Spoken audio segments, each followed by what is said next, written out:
ദിവസങ്ങളിൽ ഒരു സാക്ഷ്യം ഒരു മകൻ ആൾക്കാരെ പറഞ്ഞ പ്രകാരമാണ്. മരിയൻ ഉടമ്പടി എടുത്തതിന് ശേഷമാണ് ഇവർ പുറത്താണ്, വീട്ടിൽ താമസിക്കുന്ന പ്രായമായ അപ്പനും അമ്മയാണ്. അപ്പൊ 10 ലക്ഷം ബാങ്കിൽ നിന്ന് ലോൺ എടുത്തതിന്റെ ജപ്തി നോട്ടീസുമായിട്ട് ബാങ്കുകാർ വന്നു.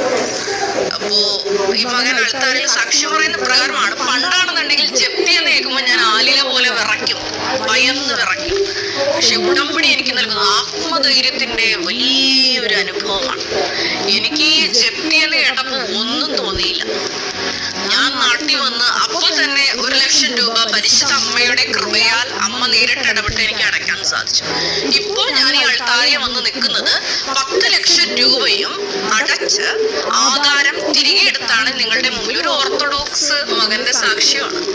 ആ സാക്ഷ്യം ഇട്ടിവിട്ട് പോലെയാണ് ഈ മകൻ അൾത്താരയിൽ എന്ന് പറയുന്നത്. മരണത്തിന്റെ നിഴൽവീഴ താഴ്വരയിലൂടെയാണ്, യാതൊരു വഴിയും കാണാത്ത രീതിയിലാണ്